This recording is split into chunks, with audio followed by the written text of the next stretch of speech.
Supongo que este es el micrófono, ¿no?, que tengo que usar. Yo soy partidario de equivocarme, así que... ¿Qué tal? Buenas noches.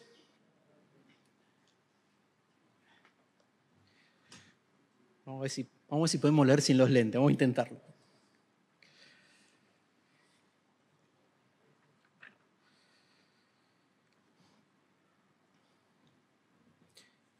Quiero invitarlos a leer la carta de Pablo a los Colosenses. Vamos a leer el capítulo 1, poquito, los primeros 8 versículos.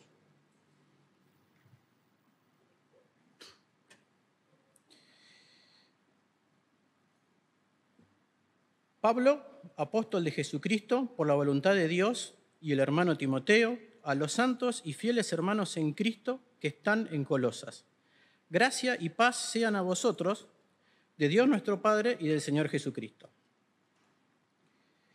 Siempre orando por vosotros, damos gracias a Dios, Padre de nuestro Señor Jesucristo, habiendo oído de vuestra fe en Cristo Jesús y del amor que tenéis a todos los santos, a causa de la esperanza que os está guardada en los cielos, de la cual ya habéis oído por la palabra verdadera del Evangelio, que ha llegado hasta vosotros así como a todo el mundo, y lleva fruto, y crece también en vosotros desde el día que oísteis y conocisteis la gracia de Dios en verdad, como lo habéis aprendido de Epafras, nuestro consiervo amado, que es un fiel ministro de Cristo para vosotros, quien también nos ha declarado de vuestro amor en el Espíritu.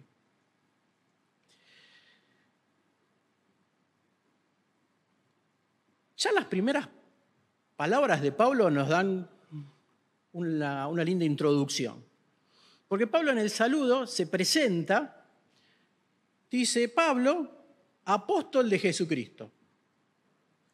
Algunos autores dicen que como Pablo no conocía a los colosenses o no conocía a todos los colosenses, decide presentarse como apóstol como para darle mayor fuerza o autoridad a lo que va a decir. La realidad es que Pablo se presenta como apóstol en varias cartas, no solamente a los colosenses. Pero sí es interesante notar que cuando Pablo se presenta como apóstol, enseguida aclara lo siguiente: por voluntad de Jesucristo. Es decir, Pablo ya les está diciendo en el saludo que él es apóstol no porque él sea fenómeno, no porque él haya hecho un curso acelerado, ¿no?, sino porque es voluntad de Cristo. Dios lo nombró apóstol. Cuando no se menciona eso, Pablo se presenta como siervo de Jesucristo. Es interesante porque fíjense que nosotros tenemos la costumbre de poner títulos. Yo tenía un compañero, bastante despistado del hombre, que había terminado la licenciatura en sistemas. Y apenas la terminó, imprimió las tarjetas donde adelante agregaba licenciado. Me divierte cuando veo los mails, cuando llegan los mails en el trabajo, porque está la firma empresarial que hay que respetarla, pero la firma es un logo, el nombre, la dirección, algún teléfono, pero muchos aclaran: jefe de, responsable del área de, ¿no? Ponemos títulos. Cuando Pablo pone no su título, porque apóstol no es un título. Apóstol no es un título. Apóstol es una función. Apóstol significa enviado. Yo no veo a nadie que diga: no, me mandó alguien. No nos gusta poner eso en la firma, ¿no? No pondríamos eso. Pero Pablo dice enviado. ¿Por quién? Por Dios. No tiene ningún título. Es una función que Dios le encomendó a él.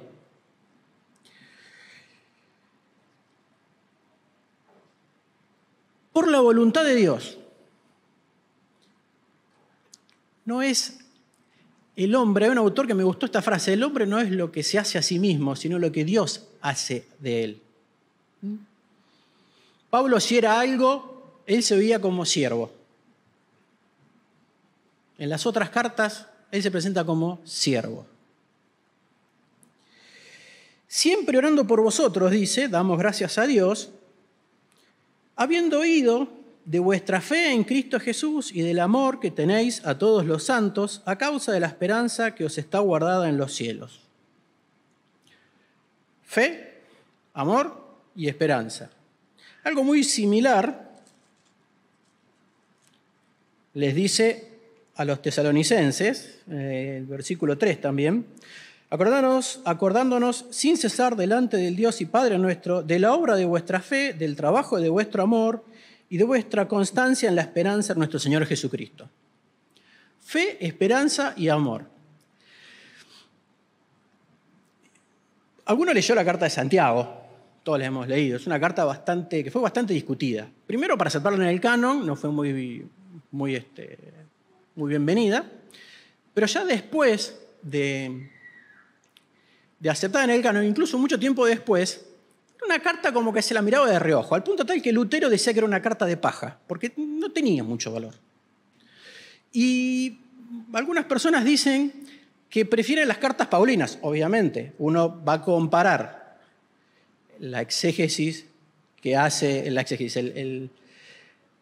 escritura de toda la doctrina que está en Romanos y lee Santiago y sí, obviamente es totalmente distinto. Son dos cosas totalmente distintas. Pero dice, no, a mí me gustan las cartas de Pablo porque Pablo nos insta a mirar a Dios. Pablo nos pone las miradas en Dios. Santiago pone mucha mirada en el hombre. Habla mucho del hombre. Yo prefiero, ¿no? Y es verdad. Santiago habla bastante del hombre. Lo que pasa es que Santiago nos muestra lo que es el hombre. Y eso ya no nos gusta. Porque a nosotros nos gusta cuando hablamos de la gracia, y está bien que hablemos de la gracia. Es fundamental hablar de la gracia. Porque la gracia nos dice que nosotros no podemos hacer nada para merecer el perdón de Dios, para volver a estar en relación con Dios. Y está bien que hablemos de la gracia. Entonces a nosotros nos gusta más hablar mucho del pasaje de Jesús cuando cuenta el publicano que oraba diciendo, oh, sé propicio a mí, Dios, que yo soy pecador, y no tanto hablar de Juan, cuando en la carta dice, si alguno dice que ama a Dios, pero aborrece al hermano, ese es un mentiroso. Ese no nos gusta. Porque a nosotros nos gusta centrarnos en que no podemos, lo cual es verdad, pero muchas veces el no podemos se transforma en un no queremos. Santiago, estamos hablando de no hay mucho acuerdo, pero hablan de unos 50 años después de la muerte de Cristo, Santiago ya empieza a hablar que dentro de la iglesia había acepción de personas. Pablo, un tiempo después, también escribe, espérense en la cena, no empiecen como glotones a comer antes de... Cuando leemos la primera conversión que hay, vemos que ahí en Hechos 2 compartían todo, estaban unánimes, y acá ya empiezan las discusiones, pasaron 50 años nada más. Santiago nos muestra y pone el énfasis en decir, está bien, tu fe está bien, pero falta obras. Y eso no nos gusta, porque mira, nosotros también somos medio de bandos. Boca o River. Messi o Cristiano. A los chicos, las abuelas, mi bisabuela, para que ninguna de las personas de acá se sienta afectada, ¿qué decían? ¿A quién quieres más, mamá o a papá? Pobre pibe, ¿por qué tiene que elegir? Bueno, nosotros elegimos fe u obras, las dos cosas no. Santiago los llama y les dice, no, muchachos, esto no es así. Pablo acá agradece a Dios, ¿por qué? Por la fe, en este caso de los colosenses, también lo ha hecho de los tesalonicenses, se transforma en obras. Esa obra es amor. Dice simplemente, está bien la fe.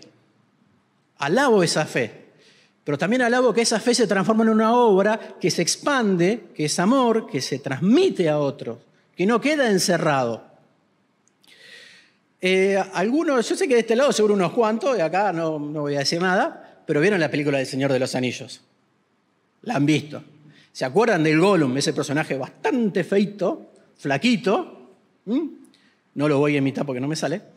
Que tenía el anillo. ¿Y qué decía? Mío, precioso mío, lo guardaba, no lo quería compartir con nadie. Era de él y nadie más de él.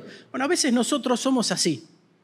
Nos quedamos con la gracia solamente, con el no podemos, porque nos queremos quedar para nosotros y no queremos que eso trascienda a los demás. No queremos que el amor que recibimos de Dios pase a otros. Entonces decimos, yo no puedo. Sí, en vos no podés. En Cristo los colosenses podían amar al hermano. En Cristo los tesalonicenses podían amar a los hermanos. Y también se veía reflejado en lo que hacían, en cómo se movían. No es que lo hacían como objetivo, era una consecuencia. Su consecuencia, la consecuencia que ellos tenían de la gracia de Dios, era expresar al hermano. Hace muchos años estaba en la escuela dominical, así que algunos de mis alumnos ya tienen hijos, así que miren lo que tiempo que ha pasado. Dijeron, y tendremos que hablar más de vida cristiana. Bueno.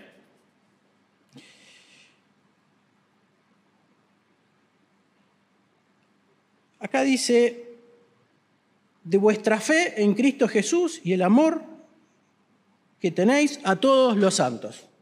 Esa es la esencia de la vida cristiana. ¿Quieres vida cristiana? Esa es la esencia. Fe y amor. Si sacás algo de todo eso, si sacás una de las dos cosas, ya no es vida cristiana.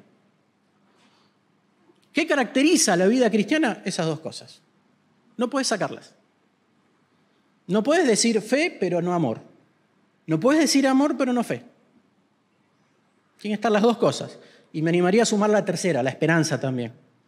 Una cosa que Pablo le escribe en los Efesios, le dice a los gentiles, ustedes eran gentiles sin esperanza de este mundo. Ahora tenemos esperanza. Tenemos la certeza de lo que nos espera, lo que viene después. Pero claro, el apóstol sigue hablando y viene algo en estos versículos que es interesante, que es la descripción que hace del Evangelio. Es una descripción, en pocas palabras, del Evangelio. Podríamos decir características del Evangelio. Y dice, habéis oído por la palabra verdadera del Evangelio. Primer punto. Esta buena noticia que hablamos recién, que es la gracia, que más adelante, versículo 6 dice, desde el día que oísteis y conocisteis la gracia de Dios en verdad, nos está diciendo bueno, ¿qué es esa buena noticia? Y mirá, que vos la verdad que no podías volver a relacionarte con Dios. Vos no estabas en condiciones. Vos no te podías acercar a Dios. Pero Dios sí. Y Dios toma la iniciativa y Dios se acerca al hombre. No solo se acerca, sino que además te dice, yo te amo, yo pongo todo lo que hay que poner y quiero que estemos en relación nuevamente. Quiero reconciliarme con vos. Esa es la buena noticia. Estamos en una época donde se escribió esto, en donde el fuerte era el Imperio Romano. El Imperio Romano tenía la característica de avanzaba y conquistaba pueblos. Cada pueblo que era conquistado tenía sus creencias. Y a los romanos las creencias no le importaban. Tenían a todos los dioses griegos, a sus propios dioses. A cualquier dios que viniera a ellos le caía bien. Lo que les preocupaba era el imperio, lo que les preocupaba fundamentalmente era el poder. Al punto tal que para convencer de que crucifiquen a Jesús, los judíos le dicen, no que él se quiere creer el Mesías, sino le dice, él dice que es rey de los judíos, porque ahí entraba en conflicto con el emperador. Esa es la cosa. Entonces había un montón de religiones. Acá Pablo les dice, pero esta palabra es verdadera. Esta religión, esta creencia, esto que llevamos es verdadero. A los otros dioses ustedes tienen que ofrecerles sacrificios y esperar que les caiga bien. Si les cae bien, sale todo redondito. Si les cae mal, se preparen para un año complicado. Había dudas, se acercaban con dudas, se acercaban con miedo. Porque esos dioses eran dioses raros. Acá Pablo les dice, es verdadero esto, y ustedes lo saben. El Evangelio, esta buena noticia, es verdad. No hay duda, no hay que dudar nada de esto porque es verdad y está comprobado. Otra característica, que ha llegado hasta vosotros así como a todo el mundo. No es un club exclusivo. El Evangelio no es para unos pocos escogidos y exclusivos que han sido seleccionados por determinadas características. Tenemos un mundo en donde está todo bastante sectorizado. Me acuerdo hace muchos años, una persona famosa se fue a vivir a un barrio importante de Capital, tenía mucho dinero esa persona, y el comentario era, puede vivir ahí, pero no es de ahí, porque ese es un barrio de la alta alcurnia, de gente que viene de años, este es un nuevo rico, no va ahí, no encaja ahí. El barrio era para algunos pocos. El Evangelio es universal. Pedro tiene que entender, después de un tiempo, que el Evangelio no se cerraba en los judíos, sino que iba a los gentiles. Por eso dice que Pablo es el enviado a los gentiles. La misión de Pablo es llevar el Evangelio más allá de los judíos. Nadie está excluido de la buena noticia. Solamente tiene que aceptarla, tiene que creerla. Pero nadie, y lo quiero hacer mucho hincapié, nadie puede decir el Evangelio no fue para mí. A mí me excluyeron del Evangelio. Yo hacía un ejercicio en la escuela dominical que era pensar a los chicos, me gustan las cosas exageradas, como se podrán ver, en el peor personaje de la historia. Imagínense el peor personaje de la historia, el que ustedes le digan, este tipo o esta tipa, no, bueno. A ese personaje, ¿se le tiene que predicar el Evangelio? Y los chicos me miraban. Sí. Y si acepta al Señor, es salvo. Porque Cristo murió por él también. Como murió por mí, como murió por todos nosotros. El Evangelio no excluye. Nosotros excluimos. No. Este tiene costumbres raras, así que no le predicamos. No, este viene de tal lado, así que no le predicamos. No, la buena noticia para este no es porque tiene estas cosas. El Evangelio es universal. Y el otro punto u otros puntos para aclarar, dice, y lleva fruto, y crece también en vosotros. El Evangelio es dinámico. La buena noticia es dinámica. No es algo que aceptamos, que tenemos y ya está, listo, lo cerramos en un paquetito, lo compramos, lo guardamos en el bolsillo, produce fruto, actúa en nosotros. Ese problema que tenían con la carta de Santiago entre la fe y las obras, ¿no? Claro, hacemos lío en eso, pero cuando Pablo a los Efesios les dice, para que andemos en buenas obras que Dios creó de antemano, eso no hay problema. Ahí las entendemos mejor. El Evangelio produce un fruto en nosotros y ese fruto es visible. Este es el otro tema. El fruto es visible. Tarde o temprano sale a la luz. Y eso es lo que Dios produce en nosotros. Si no estamos produciendo frutos, no tenemos que esforzarnos en producirlo, sino en ir a la fuente y decir, ¿por qué? ¿No? Y crece. Vamos creciendo. Yo no soy el mismo Gustavo que era 15 años atrás, más allá de lo físico, ni entendía las cosas como las entiendo ahora hace 30 años atrás. Vamos creciendo. Pablo le dice a los colosenses, ya tendría que estar dándole vianda y le sigo dando leche espiritual. Hay un crecimiento. Pero también hay un crecimiento, y es muy loco porque la afirmación de Pablo es una afirmación cargada de fe. Porque él dice que se extiende no solo en nosotros, sino que se extiende en todo el mundo. Y la realidad es que el porcentaje, si uno lo mira con los ojos humanos, el porcentaje de cristianos en esa época era muy chiquitito, muy chiquito. Pablo les dice también a los a los tesalonicenses que recibieron la palabra en medio de tribulación, en medio de problemas. Había persecución. No había muchos cristianos, pero ya Pablo sabía que la bola había empezado a rodar y el evangelio de Dios iba a pasar todas las fronteras. Todas las fronteras. No iban a poder detenerlo. No por su mérito, sino porque era lo que Dios tenía planificado. Y esto es lo último que quería reflexionar también, ¿no? Fíjense que al final les dice, como habéis aprendido de Epafras, el evangelio se transmite. Esta buena noticia, como dije antes, no es para guardársela. Preferentemente Dios quiere transmitirla a través de los hombres.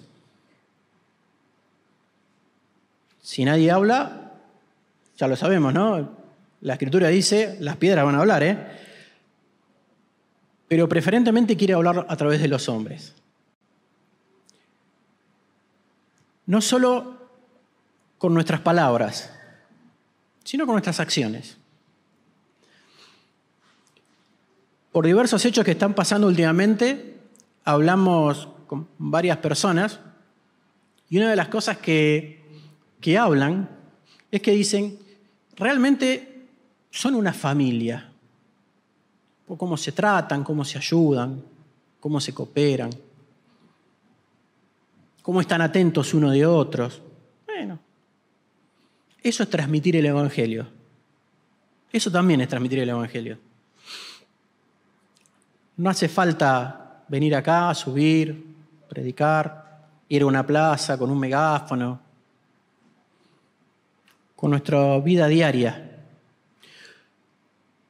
Cuando la gracia de Dios trasciende a nosotros. Es decir, nos agarra a nosotros, pero no se encierra en nosotros, sino que se abre y sigue hacia los demás. Entonces ven el amor, ven la mansedumbre, ven la paciencia. Eso es el evangelio. Quizás no lo conoces. Quizás no es la primera vez que escuchás hablar de esto. Bueno, estamos acá para responder, para contar lo que Dios nos contó a nosotros. Ninguno acá es un doctor en Dios. El que sabe es Dios.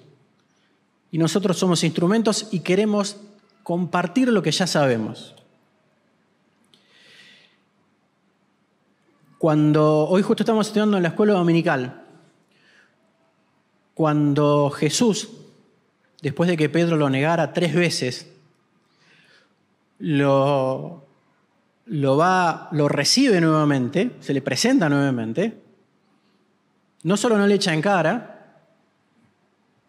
sino que solamente le pide una cosa, le pregunta una cosa, ¿me amas? Porque para predicar, para enseñar, para orar, para hablar con el hermano, lo único indispensable es el amor. El evangelio se centra en eso, en amor.